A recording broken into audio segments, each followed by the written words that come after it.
آج کی جو مجلس ہے ہمارے پاس کی منعقد ہونے والی مجالس میں ماہ رمضان المبارک میں یہ 2 جمعات کی چھٹی سے پہلی والی مجلس ہے۔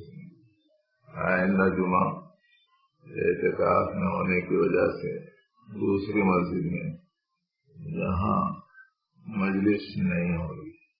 اس کے بعد والا جمعہ چونکہ عید کا دوسرا یا تیسرا دن آ رہا ہے، اس کی بنا پر اس دن کچھ دوسرے پروگرام بھی اس کی بنا پر، اور ویسے بھی ذرا ملاقاتوں کا سلسلہ زیادہ رہتا ہے رشتے داروں کے پاس جانا آنے، اس لیے عید کے دوسرے یا تیسرے دن کے بعد میں آنے والا جو جمعہ ہے اس کی بھی چھٹی ہوگی۔ 2 جمعات یہاں کی مجلس کو چھٹی رہے گی۔ اس کو یاد رکھنا، کہیں ایسا نہ ہو کہ آپ لوگ اتنی دور سے آئے پھر مجلس نہ ہو، آپ کو تکلیف۔ ایسے ہی بارش ہونے کی وجہ سے، رمضان کی وجہ سے کچھ احباب نہیں پہنچے ہیں، جو حضرات حاضر ہیں ان کو چاہیے کہ آنے والے ساتھیوں کو جانتے ہیں آپ حضرات، ہر ایک اپنے اپنے جان پہچان کے جو لوگ ہیں ان کو بتلا دیں کہ آئندہ 2 جمعات کو صفا چبوترے کی مسجد واحد خاتون میں ہونے والی جو مجلس ہوتی ہے وہ چھٹی ہے۔ جیسے آپ لوگ بھی خوشی ہوں گے، چھٹی بولے تو تقریباً سبھی خوش ہیں، کیونکہ یہ آخر عشر اخیرہ رمضان المبارک کا شروع ہونے والا ہے،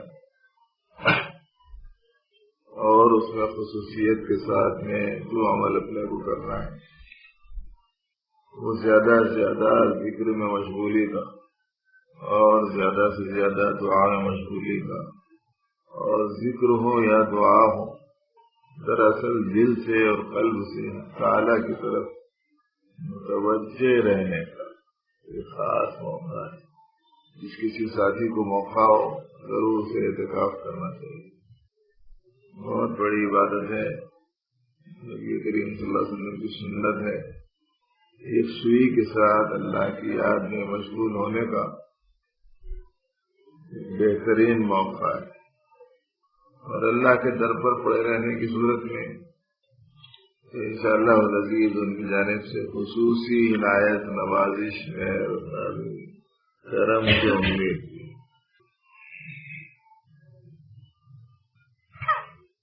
اس لیے آج کی مجلس میں ذکر سے متعلق تھوڑی سی بات، دعا سے متعلق تھوڑی سی بات، امام غزالی رحمۃ اللہ علیہ کی لکھی ہوئی مذاکرے میں لائی جا رہی ہے۔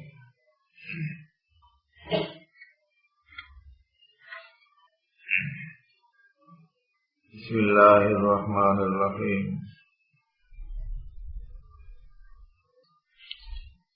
ذکر الہی کا مقصد دل کی حاضری ہے، یعنی دل کا اللہ کی طرف متوجہ رہنا، اور ذکر کی وجہ سے انس اور محبت اللہ کی پیدا ہوتی ہے، اور ذکر پر ہمیشگی سے انس و محبت پیدا ہوتی ہے، اور انس و محبت کی وجہ سے ذکر سرزد ہوتا ہے۔ ذکر کریں گے تو محبت بڑھے گی، محبت بڑھے گی تو ذکر کریں گے، اور مطلوب بھی ان سے محبت ہی ہے۔ اس لیے قاعدہ یہ ہے کہ جو شخص کسی چیز سے محبت رکھتا ہے تو اس کا ذکر کثرت سے کرتا ہے، اسی لیے اس کا ذکر کرتا ہے۔ اسی طرح ذکر الہی اول میں تکلف کے ساتھ بھی اس بات کا فائدہ دیتا ہے کہ اللہ تعالیٰ کے ساتھ آدمی کو ان سے محبت ہو جائے۔ اگر آدمی شروع میں بتکلف اللہ کا ذکر زیادہ کرتا ہے تو اس ذکر کی برکت سے پھر اللہ تعالیٰ سے ان سے محبت پیدا ہو۔ جب آدمی کو اللہ کے ذکر سے انس حاصل ہو جاتا ہے تو اس کے ما سوا سے منقطع ہو جاتا ہے، دوسرے سے دل کٹ جاتا، ٹوٹ جاتا، اور کسی چیز سے دل لگتا نہیں ہوتا، ایک سے لگا ہوا ہے، کام کاج سب کرتا، دل نے رہنا، 10 بکار دل بیار، ہاتھ پاؤں کام میں، دل مولا کی یاد میں۔ نہیں سمجھ میں آتا تو ہمارے پاس بہت ساری مثالیں ہیں، اس کے ذریعے سے بات آسانی سے سمجھ میں آ سکتی ہے۔ بڑی محنت سے، کوشش سے 2 لاکھ روپے کمائے، بڑے اہتمام سے لے کے آئے سارے۔ اب وہ راستے میں کیا ہوا، کیسا ہوا، کیا ہے کیا نہیں، وہ 2 لاکھ روپے چلے گئے۔ اب دوست مل رہے ہیں، السلام علیکم، وعلیکم السلام، تو بول رہے ہیں کیسے ہیں، بولے تو خیریت سے ہوں، رمضان شریف ٹھیک چل رہے ہیں کیا، بولے تو ٹھیک چل رہے ہیں، پتا ہوتا سب کر رہا ہے نا۔ زبان بکار، دل بیار ہے نا، دل 2 لاکھ میں اور زبان دوست آباد ہے کہ نہیں۔ ارے کھانا کھا لو، وہی ٹائم ہو گیا، ٹھیک ہے، کھانا بھی کھا رہا، پانی بھی پی رہا اور چائے بھی پی رہا، سب کچھ کر رہا، مگر ہاتھ پاؤں سب کام میں ہے، مگر دل کہاں ہے کہ نہیں۔ ایسا یہ مطلب ہے دست بکار دل بیار۔ اہمیت جب کسی چیز کی آ جاتی ہے، تعلق جب کسی چیز کا سے ہو جاتا ہے، ان سے محبت کسی چیز سے ہو جاتی ہے، عظمت کسی چیز کی دل میں آتی ہے، تاثر کسی چیز کا دل میں آتا ہے، قیمت اور اہمیت کسی چیز کی دل میں آتی ہے، تو یہ کیفیت ہے۔ اس کے ماسوا سے منقطع ہو جاتا ہے، اور مرنے کے بعد سب چیزیں اس سے جدا ہو جائیں گی، ذکر الہی اس کے ساتھ رہے، اور قبر میں اور حشر میں ساتھ رہے، اللہ کی یاد ساتھ رہے۔ دعا کی فضیلت کے سلسلے میں لکھتے ہیں، اللہ تعالی نے فرمایا ادعونی استجب لکم، تم مجھے پکارو میں تمہاری دعا کو قبول کروں۔ ایک حدیث میں ہے الدعاء مخ العبادہ، دعا عبادت کا مؤن ہے۔ ایک حدیث میں ہے کہ بندہ دعا کرتا ہے تو اس کو 3 چیزوں میں سے ایک ضرور حاصل ہوگی۔ جب دعا کرتے ہیں تو 3 چیزوں میں سے کوئی ایک چیز ضرور حاصل ہوگی، یا تو وہ چیز مل جاتی ہے جس کے لیے دعا کی، جو دعا مانگی تھی مولا فلانی چیز چاہیے، وہ چیز مل جاتی، ملازمت مانگی ملازمت مل گئی، شادی مانگی شادی مل گئی، پیسہ مانگا پیسہ مل گیا،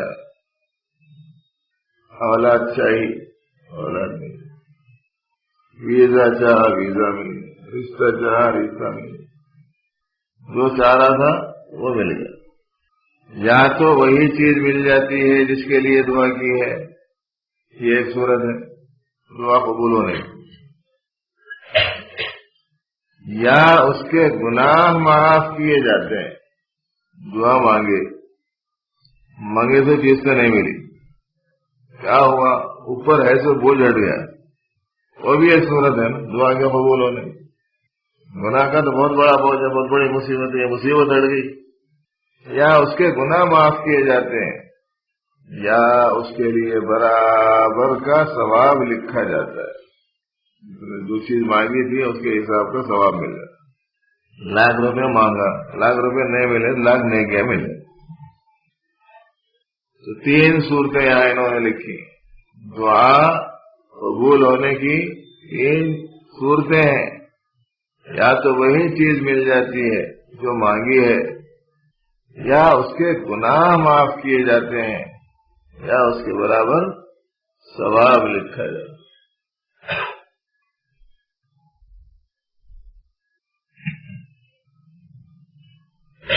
اس لیے دعا قبول ہونے کے اوقات کو جان کر دعا کیا کرے۔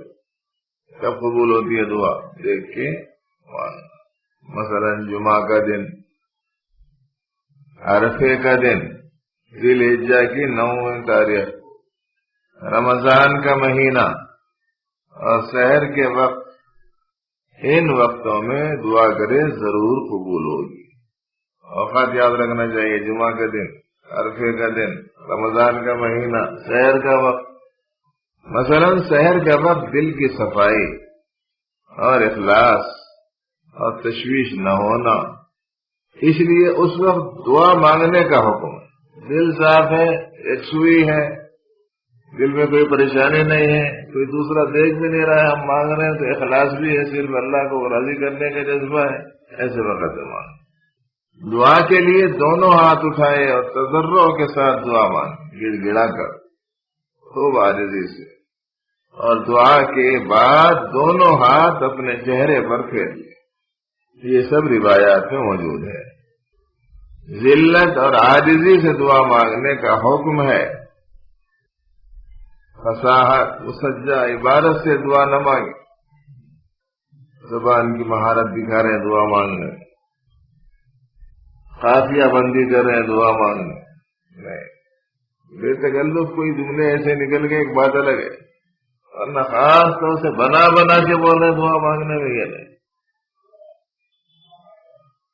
اور بھائی اس سلسلے میں ایک بات یہ بھی یاد رکھیں کہ دعا مانگنے میں اس بات کا خاص طور سے خیال رکھیں جو اولین آداب میں سے ہے کہ ضرورت میری سوائے حق تعالی کے کوئی دوسرا پورا کرنے والا نہیں، یہ اعتقاد مضبوطی کے ساتھ بیٹھا ہوا رہنا چاہیے۔ اس کے بعد مان، اس سے پہلے نہیں۔ توحید اللہ کو بے حد پسند ہے۔ ضرورت پوری کرنے والے میرے صرف حق تعالی ہیں، وہی میری حاجت پوری کرتے ہیں، یہ بہت ضروری ہے۔ تازہ کر کے اللہ آپ کے سوا کون ہے جو ہماری ضرورتوں کا پورا کرنے والا؟ باقی سب تو ضرورتوں والے ہیں، ضرورت پورا کرنے والے تو آپ ہیں بس۔ باقی کسی کو غلط فہمی نہیں رہ جانا، کسی سے کسی کی کوئی ضرورت پوری ہو رہی غلط فہمی میں نہیں پڑ جانا یہ میری ضرورت پورا کرنے والا ہے، سبب ہے، راستہ ہے۔ وہ اناج ملتا زمین سے، جی زمین غلہ دیتی ہے، کھود کے نکال لو۔ کوئی ملک میں فاقہ نہیں رہنا تھا، کوئی ملک میں غربت نہیں رہنا تھا، زمین کا نہیں ہے، سب جگہ ہے کہ نہیں؟ آتا وہ رستے سے انہیں دیتی تھوڑا غلط عقیدہ ہے، غلط تصور ہے۔ اس واسطے بولتے ہیں دھرتی پوجا کرو، دھرتی کی پوجا کیسا کرتی؟ دھرتی زمین کی پوجا کرنا۔ کسی جانور سے دیکھیں کہ صاحب دودھ مل رہا، بہترین غذا ہے، پوجا شروع کر چیر کے دیکھو کتنا دودھ ہے، سمجھ میں آتا ہے۔ راستہ ہے، وہ امتحان ہے مولا کا، کوئی چیز کسی راستے سے دیتے، کوئی چیز کسی راستے سے دیتے، کوئی چیز کسی راستے سے دیتے، ورنہ اگر اندر اناج موجود رہتا زمین میں، جی ہزاروں برسوں سے لوگ اناج استعمال کر رہے، نہیں کر رہے، لاکھوں لوگ کر رہے ہیں، اپن اس امت کے لوگ 1500 سال سے کر رہے ہیں نا۔ کتنے بڑے بڑے گڑھے ہو جانا تھا زمین کے، ہوتے گئے تھیلے کے تھیلے نکالتے چلے جا رہے۔ راستہ ہے، وہ دیتے ویسے کچھ بھی نہیں سکے۔ ایسے ہی کسی بھی راستے سے کسی کی کوئی ضرورت پوری ہو رہی ہے تو صرف راستہ ہے اور کچھ نہیں۔ دینے والے، ضرورت پورے کرنے والے وہ حقدار ہے۔ علم مل رہا ہے آپ کو، سمجھے؟ علم مل رہا ہے تو کسی شخص کے ذریعے سے مل رہا ہے تو راستہ ہے بس، وہ دینے والے کون ہے؟ اللہ تعالیٰ۔ صحت ہے ڈاکٹر کے ذریعے سے حاصل ہو رہے تو ڈاکٹر صرف راستہ ہے، صحت دینے والے کون ہیں؟ حق تعالیٰ۔ انہوں کپڑے سلا دیے، انہوں کپڑے سلا دیے، انہوں سلائے، انہوں سلائے، انہوں راستہ ہے وہ دینے والے تو اللہ تعالیٰ۔ اللہ تعالیٰ فرماتے ہیں ہم نے اتارا ہے لباس تمہارے واسطے، یا بنی آدم قد انزلنا علیکم لباسا یواری سوآتکم وریشا، اے بنی آدم ہم نے اتارا ہے تمہارے واسطے لباس کو جو تمہاری ستر بھی چھپاتا ہے، تمہارے لیے زینت کا سامان بھی ہے، ان کے مرستے بھی ہیں اور ستر کو چھپاتے بھی، دیتے کون ہے؟ اللہ تعالیٰ فرماتے ہم نے اتارا۔ اسی واسطے لباس پہننے کے بعد میں کیا دعا پڑھنے کا حکم ہے؟ یہاں مجلس میں آنے والوں کو سب کو ضروری دعائیں یاد رہنا، جب تک کہ جمالی شاہ سے کام چلے چلانا ہے، نہیں تو پھر لفظ بدلنا پڑے گا۔ ہر ساتھی کو سنتیں یاد رہنا، فرائض یاد رہنا، واجبات یاد رہنا، دعائیں یاد رہنا. دعا لباس پہننے کے بعد میں کیا پڑھنا؟ الحمدللہ الذی کسانی ما اواری بھی. اور سب تعریف اس اللہ کے لیے ہے جس نے مجھے وہ لباس عطا فرمایا جس سے میں اپنی عورت چھپاتا ہوں، جس سے میں اپنے ستر چھپاتا ہوں. یہ سکھایا جا رہا ہے کہ لباس انہیں دیا انہیں دیا بول کے مت سمجھو، اللہ کا شکر ادا کرو. پھر اس کے بعد جس راستے سے آ رہا ہے اس راستے کی بھی قدر، اس کا بھی شکرانہ ادا کرو کہ اللہ تعالیٰ نے میری ضرورت پورا کرنے کے لیے اس بندے کا انتخاب کیا. میری ضرورت کی تکمیل سے متعلق میرے مولا تبارک و تعالیٰ کی نظر جہاں میری حاجت پر پڑی، وہیں میری حاجت کی تکمیل کے سلسلے میں اس کے اوپر بھی پڑی. اس وجہ سے یہ بھی بڑا قابل نظر ہے. اسی آج سے حدیث میں آتا ہے من لم یشکر الناس لم یشکر اللہ. جو لوگوں کا شکر نہیں ادا کرتا وہ اللہ کا بھی شکر ادا نہیں کرتا. بات یہ ہے کہ ایک دکھنے والا ہاتھ ہے، ایک نہیں دکھنے والا. نہیں دکھنے والا ہاتھ اللہ کا، دکھنے والا ہاتھ سبب کا. نہیں دکھنے والا ہاتھ ہے اس کی قدر نہیں کرتا تو نہیں دکھنے والے کی کیا کرے گا؟ اسی لیے بتایا گیا ہے کہ سبب کی بھی قدر کرو. اب یہ مائک ہے نا، اس کے ذریعے سے آواز آپ تک پہنچ رہی ہے نا. بڑے اہتمام سے اسے اٹھا کے وہاں اندر رکھ کے دروازے کے اندر سے باہر سے دروازہ رکھا. بچہ جا کے یہاں کچھ گڑبڑ کرنے دیتے ہیں. ایک سبب ہے جس کے ذریعے سے ہم فائدہ اٹھانے اس کی قدر کریں گے نہیں کریں گے؟ برابر کریں گے. یہ بلب ہے اس کے ذریعے سے روشنی آ رہی، اس کی قدر کرنا چاہیے نا. چھوڑ دیا بچوں کو دے دیے تھوڑی دیر کھیل لو رات میں پھر لگا لیں گے. کرتے ویسا نکال کے 100 واٹ کا بلب دے دیے صاحبزادے کو، کھیل لو تھوڑی دیر، شام میں پھر لگا لے. لگاتا ہی نہیں لگا سکتے. قدر کرنے کی ضرورت پڑتی ہے، اس کی حفاظت بھی کرنا، اس کی قدر و قیمت بھی جاننا. ایسے ہی جن راستوں سے جن ذرائع سے پروردگار عالم ضرورتوں کو پوری کرتے ہیں ان کی قدر کرنا. مگر دینے والے حق تعالی ہیں، اس پر سے نظر نہیں ہٹنا.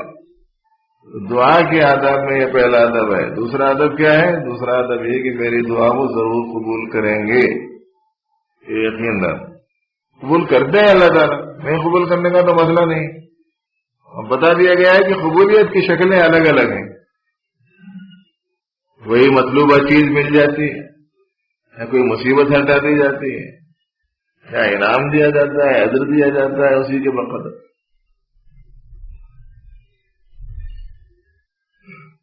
آخرت کا ذخیرہ بنا دیا جاتا ہے، یا نعمت بدل کر دے دی جاتی ہے. تیسرے، دعا مانگنے میں جلد بازی نہیں کرنا.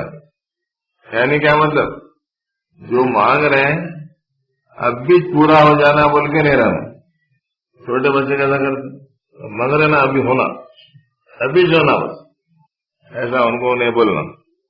اچھا ہم اپنے کو جتنا چاہتے ہیں ہمارے کو ہم سے زیادہ چاہتے ہے نا. ان کو معلوم کیا مانگنا ٹھیک ہے، بندگی کا اظہار ہے، عاجزی کا اظہار ہے، محتاجی کا اظہار ہے. بندے کا کام ہی ہے مانگنا. مانگے تو خوشی ہوتی. یہ کہا بابا سے مانگا، اماں سے مانگا تو خوش ہوتے اماں بابا. دیکھو گھروں میں جا کے نانیوں کو، دادیوں کو، ان کے نواسے پوترے بازو بائٹ کے یہ ہونا وہ ہونا سب خوش ہوتے، بہت خوش ہوتے. ان کے بڑے ہونے کا اظہار ہے، ان کے چھوٹے ہونے کا اقرار ہے نا.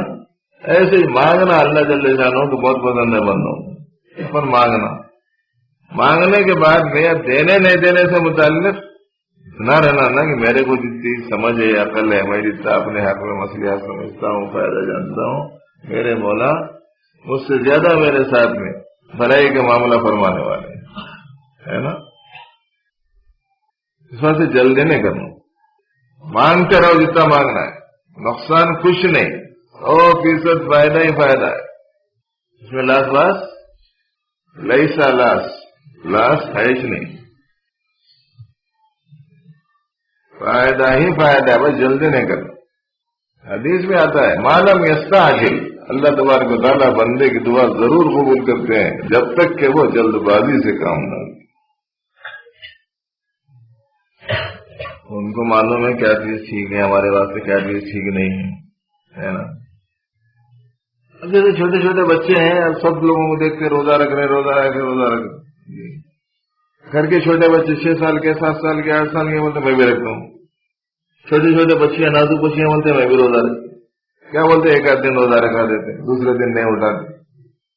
اب صبح میں وہ اٹھتی ہے، ہاتھ پٹکتی، پاؤں پٹکتی، روتی دھوتی، اور بڑے شہری کے میں ویسے روزہ رہ جاتا ہوں بلکہ کوشش کرتی ہوں، میں نے سمجھا کے بجھا کے منع کیا. اچھا پھر تمہارے کو اٹھاتے نکلتے ہوگا تو کھلا دیتے نہیں کھلا دیتے. اب بچے کو نہیں سمجھ میں آتا ہے کہ میں ایک نیکی کا کام کرنا چاہ رہی ہوں، روزہ رکھنا چاہ رہی ہوں، عبادت کرنا چاہ رہی ہوں، میرے اماں بابا کرنے نہیں دے رہے. وہ بچی اپنے حق میں جتنی خیر خواہ ہے، جتنی ہمدرد ہے، ماں باپ اس بچی کے لیے اس سے زیادہ ہمدرد ہے کہ نہیں؟ ان کو معلوم ہے کہ اس وقت میں کیا چیز ٹھیک ہے، کیا چیز ٹھیک نہیں. روزہ رکھانا ٹھیک ہے، روزہ چھوڑانا ٹھیک ہے، ماں باپ کو معلوم. بس اسی طریقے سے اپنے بارے میں سمجھ رہے ہیں. بیماری چل رہی ہے، دعا مانگ رہے ہیں، اللہ صحت دے دیجیے، صحت دے دیجیے، اللہ صحت دے دیجیے. بہت دنوں سے تکلیف ہے، مولا آپ ہی صحت دینے والے ہیں، صحت دے دیجیے. شافی حقیقی آپ ہی ہیں. پریشانی بھی ہو رہی، تکلیف بھی ہو رہی، رو رہے بھی، دھو رہے بھی، مانگ رہے مگر نہیں مل رہی صحت. کیا حکمت ہے نہیں معلوم، کیا مسئلے آتے نہیں معلوم. حضرت سیدنا ایوب علیہ السلام جب تک طبیعت ان کی ناساز تھی، وہ دن جب گزر گئے تو طبیعت کی ناسازی کے دن یاد کرتے تھے.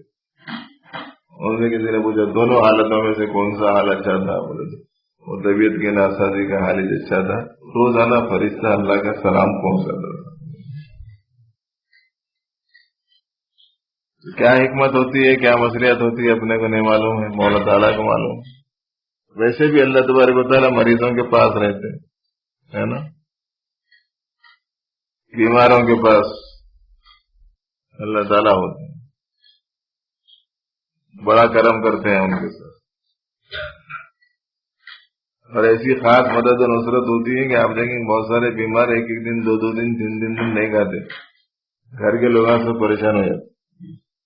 مگر حدیث میں آتا ہے کہ زیادہ اصرار مت کرو کھلانے کے واسطے، اس واسطے کہ ایسی صورت میں پروردگار عالم ان کی رزق کی جو ضرورت ہے وہ اس حالت میں بھی پوری کر دیتے ہیں.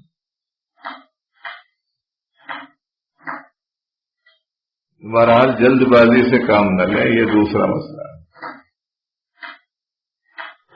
تیسری چیز بھائیو، دعا سے متعلق بد دعا نہیں کرنا چاہیے کسی کے لیے.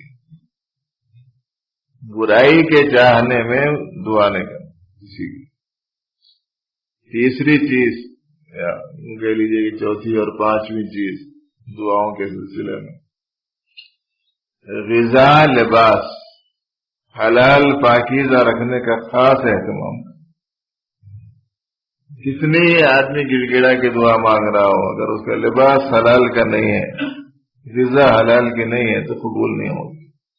حدیث میں آتا ہے کہ ایک آدمی جنگل میں تھکا ہارا، پریشان حال، کوئی بھی وہاں نہیں ہے، کہتا یا ربی یا ربی یا ربی، اللہ کو پکارتا ہے. لیکن اس کی دعا کہاں سے قبول ہو سکتی ہے؟ انا استجاب لہا، اس کی دعا کیسے قبول ہوگی؟ مطعمہ حرام وملبسہ حرام، اس کی غذا حرام ہے، اس کا لباس حرام. سے بہت بچنا موجودہ زمانے میں تو ایک بڑا مسئلہ بن گیا ہے.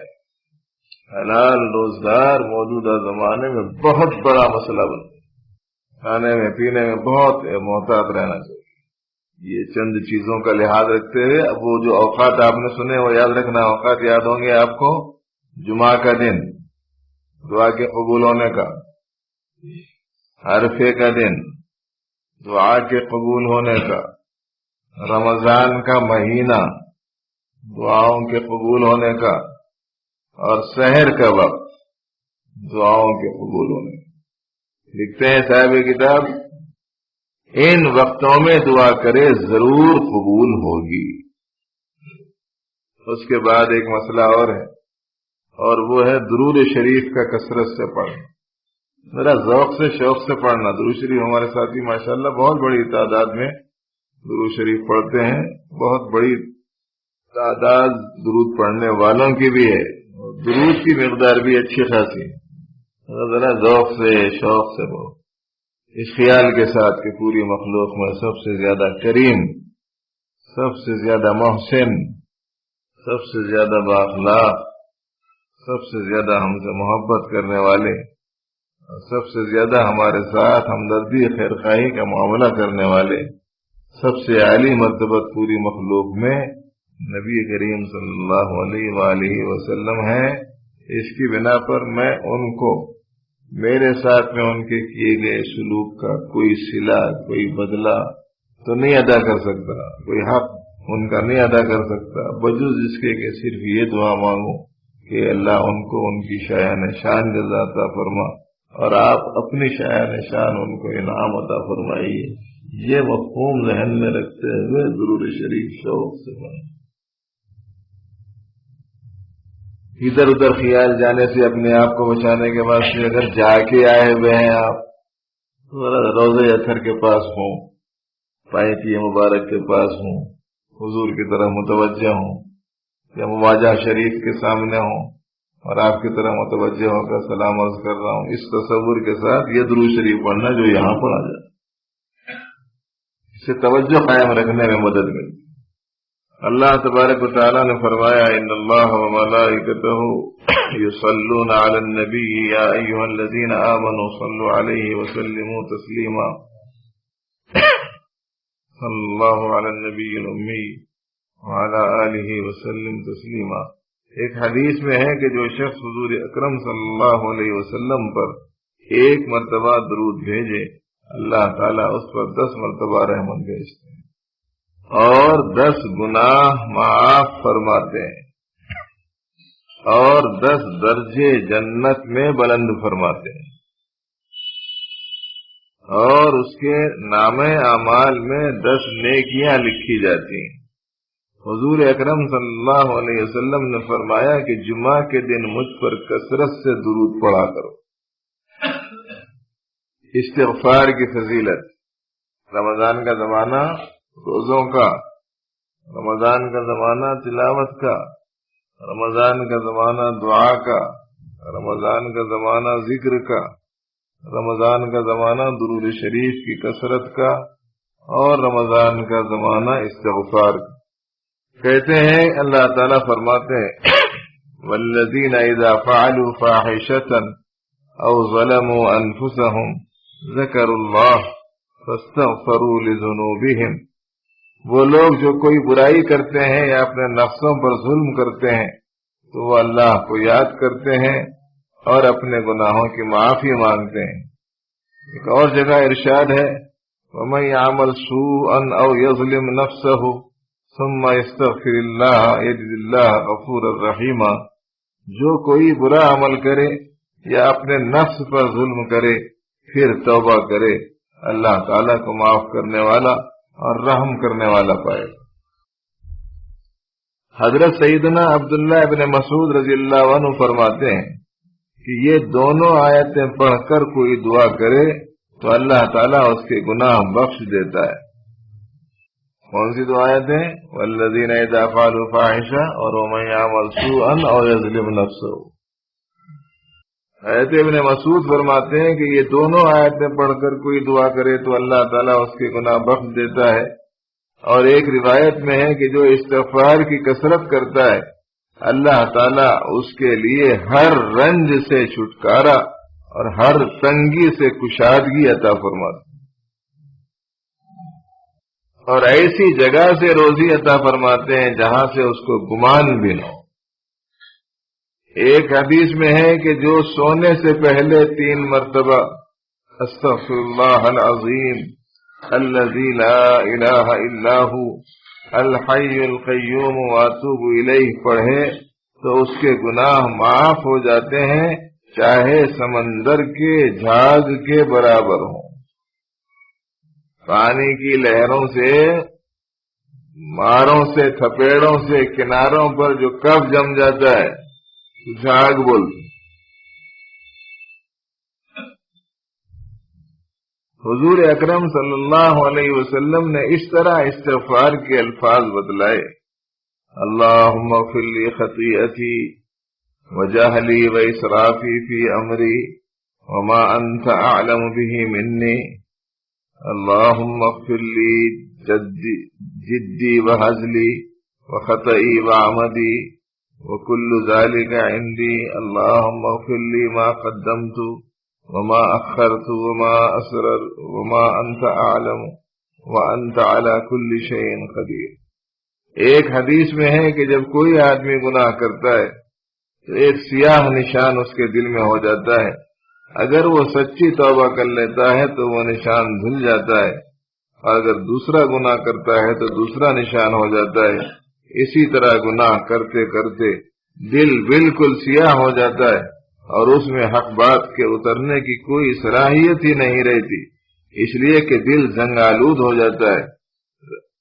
ربی ابن حیثم فرماتے ہیں کہ استغفر اللہ واتوب الیہ مت کہو بلکہ یوں کہو اللہم اغفر لی وتب علیہ. اور فرمایا کہ استغفار بدون گناہ ترک کرنے کے جھوٹوں کی توبہ ہوگی. حضرت رابعہ عدویہ فرماتے ہیں کہ ہم لوگوں کے استغفار کے لیے بہت سا استغفار چاہیے، یعنی غافل دل سے استغفار کرنا بھی ایک گناہ ہے، اس کے لیے استغفار کرنا چاہیے. بعض بزرگوں نے فرمایا کہ استغفر اللہ کہنے سے پہلے ندامت ہونی چاہیے. ندامت و شرمندگی کے بغیر استغفار کرنا بھی گناہ ہے. کوئی بلا آسمان سے بغیر گناہ کے نہیں اترتی اور وہ بغیر توبہ کے نہیں ٹلتی.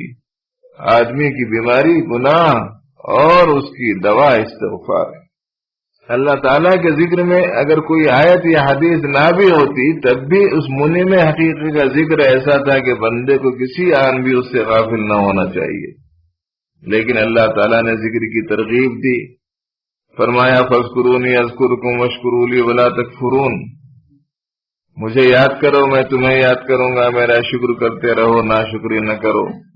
واذکر ربک کثیرا وسبح بالعشی والابکار، کثرت سے اپنے رب کو یاد کیا کرو اور صبح شام اس کی تسبیح بیان کرو. اللہ تعالیٰ نے حضرت موسیٰ اور حضرت ہارون علیہ السلام کو ارشاد فرمایا میری یاد میں سستی نہ کرو، ولا تنیا فی ذکری. اللہ تعالیٰ نے یہ بھی فرمایا ولا ذکر اللہ اکبر، اللہ کا ذکر بہت بڑی چیز. اللہ تعالیٰ نے فرمایا یا ایھا الذین آمنوا اذکروا اللہ ذکرا کثیرا وسبحوہ بکرۃ واصیلا. اے ایمان والو تم سب اللہ کا خوب کثرت سے ذکر کیا کرو، صبح شام اس کی تسبیح کرتے رہو. اور اللہ تعالیٰ نے فرمایا کہ اے ایمان والو تم کو تمہارے مال اور اولاد اللہ کے ذکر سے اس کی یاد سے غافل نہ کرنے پائیں. جو لوگ ایسا کریں وہی خسارے والے ہیں، کیونکہ یہ چیزیں تو دنیا ہی میں ختم ہو جانے والی ہیں اور اللہ کی یاد آخرت میں کام آنے والی ہے. یہ آدھے صفحے ہی میں کئی ایک آیات انہوں نے ذکر کے سلسلے میں بیان فرما دی اور باقی مضمون کافی لمبا چوڑا ہے. بہرحال آج یہ چند باتوں کی طرف جن کی طرف دھیان اور توجہ دلائی گئی ہے ذہن میں رکھیں کہ یہ جو باقی ماندہ وقت ہے ماہ رمضان کا، دل کے رخ کو زیادہ تر اللہ کی طرف رکھنے کا اہتمام کرنا. یاد الہی میں دل لگا ہوا رہے. اب یاد الہی میں دل لگنے کے لیے اپنے کو کچھ اعمال میں لگے رہنا پڑے گا. اس کے ذریعے سے آدمی کا دل دماغ اس کی طرف متوجہ ہوگا. اس میں بتایا گیا کہ بھئی ایک تو ذکر ہے پابندی سے اور خوب سے خوب تر اور زیادہ سے زیادہ کرنا. ذکر کی شکلوں میں کلمہ طیبہ ہے، سلسلے کا ذکر ہے، قرآن مجید کی تلاوت، اس سے بھی دل متوجہ رہے گا حق تعالیٰ کی طرف. دوسرے دعا میں زیادہ سے زیادہ لگنا سے دل متوجہ رہے گا حق تعالیٰ کی طرف. کشکول ہاتھ پھیلا کے سامنے کسی کے سامنے کیسا کھڑے رہتے ہیں، کسی کے سامنے ہاتھ پھیلا کے جیسا کھڑے ہوئے رہتے نا، ویسا وہ دل کو اللہ کی طرح متوجہ کر کے وہ کشکول ان کے سامنے ایسا کر کے رکھ دینا. کب ڈال دیتے نہیں معلوم. بعض بزرگوں بولے یہ جو درخت ہوتے ہیں نا، درخت ڈالے ایسے رہتے ہیں نا، تو ہاتھ پھیلا کے کھڑے ہوئے رہتا ہوں.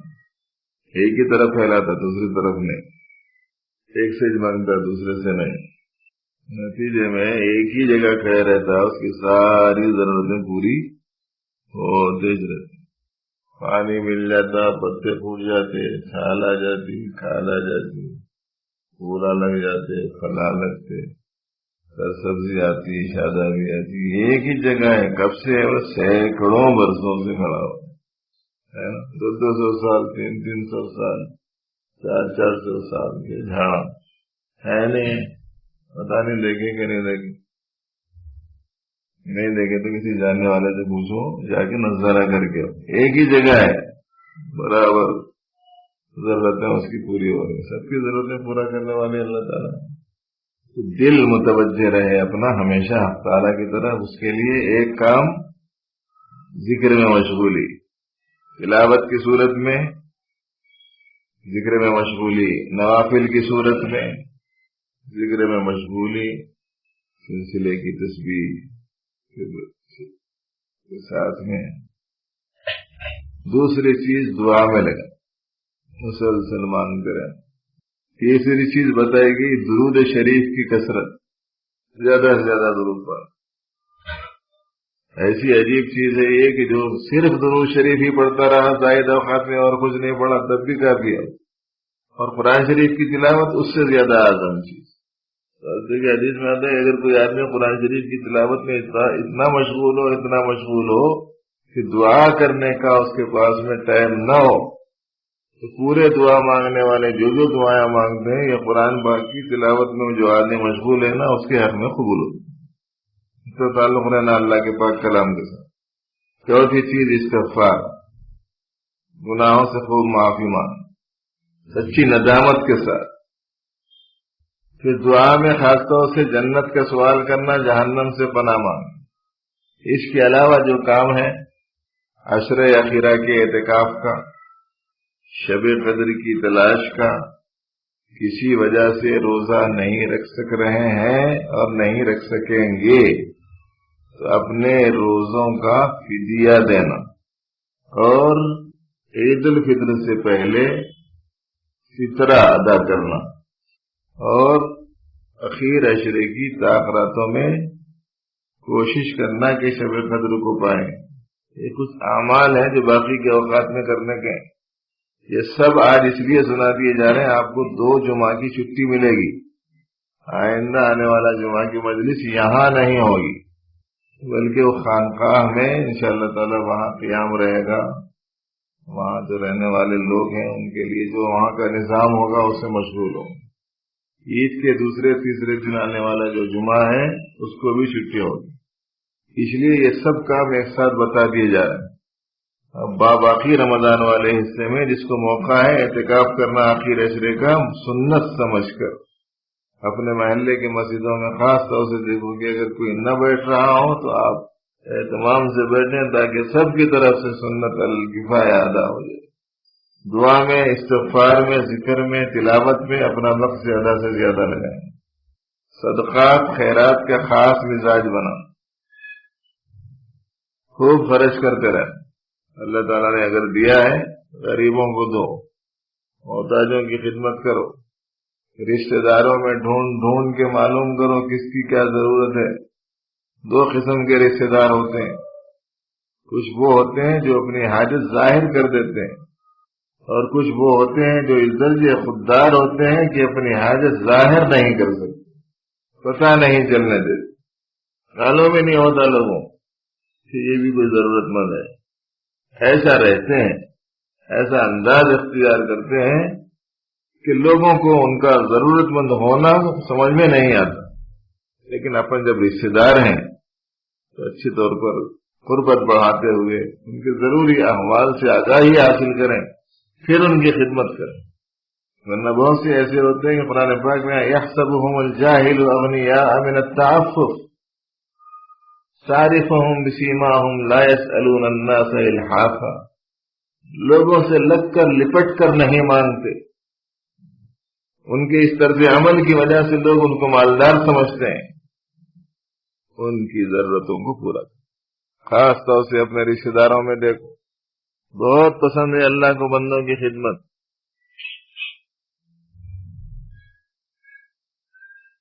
اس کی اہمیت کو ظاہر کرنے کے لیے بزرگوں نے بتایا کہ خدمت سے خدا ملتا ہے، اللہ مل جاتے، اتنی بڑی چیز۔ حضرت مولانا قاری محمد طیب صاحب رحمۃ اللہ علیہ نے انسان کو جو خلیفہ بنانے کا تذکرہ قرآن و سنت میں موجود ہے، اس کی روشنی میں کہا کہ جس قسم کی کوئی بندہ کوئی خدمت کرتا ہے تو پروردگار عالم کے اس اسم کی گویا خلافت کی ذمہ داری کو نبھاتا ہے۔ کسی کی روزی روٹی کا انتظام کر رہا ہے، گویا رزاق کا خلیفہ، کسی کے اوپر مہربانی کا معاملہ کر رہا ہے تو گویا رحیم ہونے کا، رحیم کا خلیفہ ہے، رحمان کا خلیفہ، کسی کے ساتھ لطف سے پیش آ رہا تو گویا لطیف کا خلیفہ، کسی کے لیے کوئی اور خدمت انجام دے رہا ہے تو اس خدمت سے مناسبت رکھنے والا جو اللہ کا نام ہے اس کی گویا خلافت سے متعلق ذمہ داری ملا۔ کتنی بڑی چیز ہے بھائی، معمولی سی چیز نہیں۔ اور جہاں تک ہو سکے خود کوشش کریں اس بات کی کہ ہم کسی کے زیر بار نہ ہوں، اس کا ذرا خاص خیال رکھنا۔ اپن کسی کی خدمت کر سکنا، کوئی ہماری خدمت کرا تو اچھا ہے بول کے نہیں رہنا۔ ایک جگہ ایک پرندہ معذور تھا تو دوسرا پرندہ لا کے کھلا رہا، کوئی دیکھ لیا کاہل قسم کا منظر، یہ بولے معذور مجبور ہے تو اللہ تعالیٰ دیکھو کیسی ضرورت پوری کرتے ہیں، بلکہ وہ اپنے اوپر فٹ کر لے رہا ہے، میں بھی معذور مجبور ہوں، اللہ تعالیٰ کر سکتے۔ کوئی سننے والے صاحب اپنی مجلس میں آنے جانے والے تھے کہ کیا ہے، انہوں بولے کرتے کہ ارے میاں وہ معذوروں میں اپنے کو کیوں شامل کرا، خدمت گزاروں میں کیوں نہیں شامل کرا؟ تیرے اندر یہ حوصلہ ہونا چاہیے تھا کہ میں دوڑ دھوپ کرتا، بھاگتا، کوشش کرتا اور محتاجوں کی مدد کرتا، خدمت کرتا۔ کسی پر ہم بار نہ بنے، کسی کے زیر بار نہ رہیں۔ ایسا نہیں کہ بھائی دوسروں کو ہم مسئلہ بنے ہوئے ہیں، کوشش کرتا ہے کہ ہم خدمت کریں۔ بعض تو ایسے ہیں کہ بڑے ہو جانے کے باوجود اماں بابا کے لیے مسئلہ بن جاتے، اور بعض ایسے ہیں کہ بالکل اس سلسلے میں کوئی فکر ہی نہیں کرتے کہ بھائی میرے اوپر کوئی ذمہ داریاں ہیں، میں اسے نبھاؤں، پورا کروں۔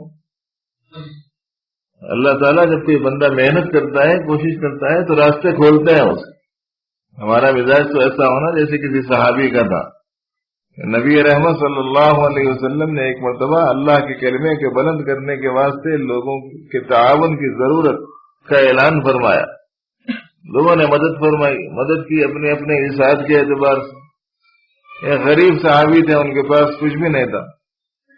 انہوں نے سوچا کہ حضور نے اعلان فرمایا، میرے پاس کچھ ہے نہیں، مگر مجھے بھی کچھ نہ کچھ تو کرنا ہی چاہیے۔ معذور بھی تھے وہ، ایک باغ میں گئے، باغ والے سے کہا کہ میں ذرا پانی کھینچ کے تمہارے باغ کو سیراب کر دوں، کچھ مزدوری دے دینا۔ بولے تو اچھی بات۔ وہ ایک ڈول کو 2 کھجور، 1 کھجور کیا دے ہوئے، تو پانی کھینچتے رہے، پھینکتے رہے۔ وہ بھی کھینچے کیسا، ایک ہی ہاتھ تھا، ڈول کھینچنا ہے، ایک ہاتھ سے ڈول چھوڑ دو تو سکتے، لیکن کھینچنا مشکل ہوتا۔ اب انہوں نے ڈول چھوڑا، بھرنے کے بعد میں ذرا سا کھینچ کے، اب دوسرا پکڑنا نہ، اس جگہ جتنا کھینچے اس کو روکنا نہ، اس کو روکنے کے بعد سے انہوں نے رسی دانت میں پکڑ، پھر ہاتھ چھوڑ کے ہاتھ آگے بڑھا کے پھر کھینچ، ایسی محنت کر کے انہوں نے باغ کو سینچا۔ ظاہر ہے کہ ایسی صورت میں جس کے 2 ہاتھ اچھے صحیح سالم ہو، جس تیزی سے اور جتنی زیادہ مقدار میں کھینچ سکتا ہے اتنا تو نہیں کھینچ سکتا ہے۔ اسی حساب سے انہوں نے مزدوری بھی دی باغ والوں نے۔ جب کھجور تھوڑے سے جمع ہو گئے تو وہ لے کے گئے حضور، اور پھر یوں کہا کہ حضور اور تو کچھ میرے پاس ہے نہیں، بس یہ ایک حقیر سی خدمت ہے، آپ قبول فرماؤ۔ معذور ہونے کے باوجود وہ خدمت کرنے کے کوشش میں ہے، کسی کے اوپر بوجھ بننے کے واسطے تیار نہیں۔ وہاں قدردانی کا حساب بھی بڑا عجیب تھا۔ حضور اکرم صلی اللہ علیہ وسلم نے وہ کھجور لیے اور پورے لائے ہوئے لوگوں کے مالوں کے ڈھیر کے اوپر تھوڑے تھوڑے رکھا دیے، اور یہ فرمایا کہ مجھے امید ہے کہ ان کی برکت سے یہ سب میں برکت آ جائے گی۔ باہر نہ بنے کسی کے اوپر، خدمت خود کریں دوسروں کی، اس کا اہتمام ہو۔ آپ کو معلوم ہے کس قدر مشہور ہے وہ بات کہ نبی کریم صلی اللہ علیہ وسلم نے جب اعلان نبوت فرمایا، پرانے لوگوں کو پرانا دین بہت پسند رہتا، دین اپنا دین بچانے کے واسطے کہیں ایسا نہ ہو کہ نئے فتنے میں بھی گرفتار ہو جاؤں۔ کوئی عورت اپنا سامان لے کے بوڑھی جلدی جلدی کہیں جا رہی تھی، مل گئے نبی کریم صلی اللہ علیہ وسلم، کہنے کہاں جا رہے ہیں؟ کہنے کہ بیٹا میں جا رہی ہوں ایک جگہ۔ کہاں اتنی تیزی سے کہاں چلے جا رہے ہیں؟ مجھے ڈر ہے کہیں ایسا نہ ہو کہ میں بھی وہ نئے فتنے میں گرفتار ہو جائیں گی۔ کون کی ایک نوجوان دعویٰ نبوت کا کرا ہے اور بول رہا ہے ہم آبا اور اجداد کا دین سے چھڑا دینا، کہیں ایسا نہ ہو کہ میرے تک بھی ہو یہ آفت آ جائے، بس میں بچنے کے واسطے بھاگ رہی ہوں۔ نہیں، جا کہاں رہے ہیں؟ میں صاحب کا سامان لے کے جاتا ہوں۔ سامان لے لیے، ساتھ میں چل رہے ہیں تو اور تک خاموش کہاں بیٹھتے ہیں؟ اب شروع کر دیے ننترا نے راستہ تمام بول رہے کہ بیٹا ایسا ہے، بیٹا ویسا ہے، دیکھو تم اپنے دین کو بچانا، نئے دین سے تم بھی متاثر ہو جائیں گے، ہم بول رہے دین نہیں چھوڑنا، یہ وہ سناتے ہوئے چلے جائے، سنتے ہوئے چلے جا رہے نبی کریم صلی اللہ علیہ وسلم۔ جب جہاں تک اسے جانا تھا وہاں تک پہنچ گئے تو اسے چھوڑ دیا، اور پھر اس کے بعد میں جب واپس ہونے لگے تو کہنے لگے کہ وہ جو نوجوان نبی ہونے کا دعویٰ کرا نا وہ میں ہی ہوں بولے۔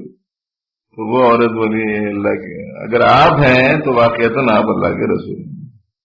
خدمت دیکھو کیسی ہے۔ حضرت نبی رحمت صلی اللہ علیہ وسلم جب سب سے پہلے ابتدائی وحی اتری اور آپ پر ایک خاص قسم کا اثر ہوا اور گھر میں پہنچ کر کہا کہ مجھے کپڑا اڑا دو اور بدن آپ کا لرز رہا تھا، تو بیوی خدیجہ الکبریٰ رضی اللہ عنہا نے تسلی دی اور کیا فرمایا؟ یوں ارشاد فرمایا کہ آپ صلہ رحمی کرتے ہیں، آپ دوسروں کا بوجھ اٹھاتے ہیں، آپ دوسروں کی خدمت کرنے کے لیے کمائی کرتے ہیں، تکسب المعدوم، جس کے پاس کچھ نہیں ہے آپ اس کے واسطے کماتے ہیں، وتعین علی نوائب الحق، اچھے کاموں میں آپ مدد کرتے ہیں، انک لتصل الرحم، آپ رشتہ داروں کے ساتھ صلہ رحمی کرتے ہیں، اور جو ایسا کرتے ہیں اللہ تعالیٰ ان کو ضائع نہیں کرتا۔ یہ تسلی دی بی بی خدیجہ نے اپنے شوہر حضرت نبی کریم صلی اللہ علیہ وسلم۔ یہ تو آج تصور بھی نہیں ہے کسی میں کہ میں دوسروں کے لیے کماؤں، پتہ نہیں ہزاروں میں لاکھوں میں کوئی ایک آدھ سوچتا ہے کہ نہیں سوچتا۔ کسی ضرورت مند کی خدمت ہو جائے اس لیے کما رہا ہوں، کسی یتیم کا سہارا بن جاؤں اس لیے کما رہا ہوں، کسی بیوہ کی کفالت کر لوں اس لیے کما رہا ہوں۔ پتہ نہیں یہ تصور کس کے پاس۔ وہاں نبی رحمت صلی اللہ علیہ وسلم کی یہ صفت بیان فرمائی تھی بی خدیجہ الکبریٰ رضی اللہ عنہا نے، اور یہ ارشاد فرمایا کہ آپ ایسے لوگوں کے واسطے کماتے ہیں جو محروم ہیں، جن کے پاس میں کچھ نہیں ہے، ایسے لوگوں کی ضرورتوں کو پورا کرنے کے لیے آپ کماتے۔ اور حضرات صحابہ کرام کا بھی بعد میں مزاج ایسی بن گیا تھا کہ وہ لوگ جو کچھ کماتے تھے اپنی ضرورت میں وہ ضرورت سے زیادہ خرچ کرتے ہی نہیں تھے، جو کمایا وہ دین کی نسبت پہ لگاتے رہے، رکھا ہوا رہا۔ دو قسم کا مال ہوتا ہے آدمی کے پاس، ایک وہ ہوتا ہے کہ جس کا نکال دینا ہر صورت میں ضروری رہتا، اس کو کہتے ہیں زکوٰۃ۔ ایک وہ رہتا ہے جس کا فوری نکالنا ضروری نہیں رہتا، لیکن جب ضرورت پڑتی ہے تب نکالنے کا حکم ہوتا ہے۔ دو قسم کا مال ہوتا ہے۔ ان لوگوں کے پاس جو مال پڑا ہوا رہتا تھا، ضرورت مند آیا تو لے آ کے کھڑا کر دیتے، کتنا چاہیے لے کے جائیے۔ اس مزاج کو اپنے اندرون میں پیدا کرنا چاہیے کہ رمضان کا زمانہ خصوصیت سے صدقات و خیرات کی کثرت کا زمانہ بھی۔ جو لوگ کسی وجہ سے روزہ نہیں رکھ سکتے اپنے گھروں میں، بوڑھی خواتین موجود ہوتی ہیں، بوڑھے مرد ہوتے ہیں، شوگر کے مریض ہوتے ہیں، اگر ایسے کچھ ہیں تو آپ مسائل معلوم کر کے ان کی ذمہ داریوں کو بھی نبھانا، ان کو مسئلہ بتانا کہ کیا مسئلہ ہے، ان کے فدیے ادا کروانا چاہیے، ان کا فطرہ ادا کروانا چاہیے۔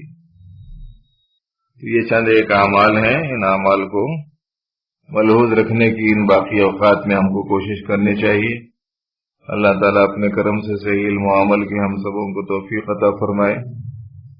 اس سے پہلے کہ دعا ہو، ایک چھوٹا سا اعلان یہ ہے کہ اس سے قبل بھی آپ حضرات نے تعاون فرمایا ہے اس مدرسے کو ہمارے استاد محترم حضرت مولانا عقیل الرحمان صاحب مدظلہ العالی جو جلال آباد کے مفتاح العلوم کے استاد ہیں، ان کی زیر نگرانی ایک مدرسہ چلتا ہے.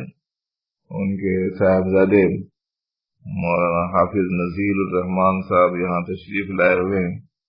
آپ حضرات سے جس مت سے تعاون ہو سکتا ہو ان کا تعاون فرمائے. ذرا یہ کھڑے رہیں گے تو آپ انہیں دیکھ لیں، جو تعاون کرنا چاہیں کر سکتے ہیں. اب درود شریف پڑھ لیجیے، دعا ہو. اللهم لك الحمد كله ولك الشكر كله، اللهم صل وسلم وبارك وترحم وتحنن على سيدنا وحبيبنا محمد وعلى آله الطيبين الطاهرين وأزواجه أمهات المؤمنين وخلفائه الراشدين. اللهم اغفر لنا وللمؤمنين والمؤمنات. اللهم أعنا بالعلم وزينا بالحلم وأكرمنا بالتقوى وجملنا بالعافية. اے اللہ اپنے کرم سے ہم سب کی مغفرت فرما، سب کے گناہوں کو معاف فرما دے. اے کریم آقا، اے مہربان مولا، اے بہت معاف کرنے والے پروردگار. اے اللہ تیری عنایتوں اور مہربانیوں سے ماہ رمضان میں روزانہ لاکھوں لوگوں کی مغفرت کا سامان ہوتا ہے. مولا اپنے کرم سے ان خصوصی بندوں میں ہمیں بھی شامل فرما جو خصوصی رحمتوں کے مستحق قرار دیے جائیں. اے اللہ ہم سب کی مغفرت فرما، کسی کو بھی محروم نہ فرما. اے اللہ مبارک مہینے کی پوری برکتیں عطا فرما، پوری رحمتیں نصیب فرما. اے اللہ اس کی جیسی قدر کی جانی چاہیے ہم سے نہیں ہو سکی، اپنے کرم سے معاف فرما. اے اللہ جو کوتاہیاں ہمیں درگزر فرما دے. اے اللہ بڑا حصہ رمضان سے گزر گیا، اے اللہ جیسا کرنا چاہیے ویسی قدر اس کی ہم سے نہیں ہو سکی. مولا اپنے کرم سے معاف فرما دے. اے اللہ اگر اس مبارک مہینے میں بھی ہمارے ساتھ خصوصی معاملہ نہ ہوا تو ہم سے زیادہ محروم القسمت اور کوئی نہیں ہوگا. اے اللہ ہمیں محروم ہونے سے بچا لے. اے اللہ ہمیں محروم ہونے سے بچا لے. اے اللہ گناہوں کو معاف فرما دے. اے اللہ روزوں کو قبول فرما لے. اے اللہ تراویح کو قبول فرما لے. قرآن پاک کے پڑھنے کو سننے کو قبول فرما لے. ٹوٹی پھوٹی جو کچھ عبادتیں آپ ہی کی توفیق سے ہو رہی مولا اپنے کرم سے قبول فرما. اے اللہ اپنے خصوصی رحمتیں عطا فرما. اے الہ العالمین ماں باقی رمضان کی صحیح قدر کی توفیق عطا فرما. دوزخ سے خلاصی کا ہم میں سے ہر ایک کے حق میں فیصلہ فرما دے. اے اللہ ہمارے بیماروں کو شفا عطا فرما. اے اللہ جس کی جو جائز حاجت ہو عافیت سے پورا فرما. اے اللہ جس کی جو پریشانی ہو اپنے کرم سے دور فرما. اے اللہ پورے عالم کے مسلمانوں کی حفاظت فرما.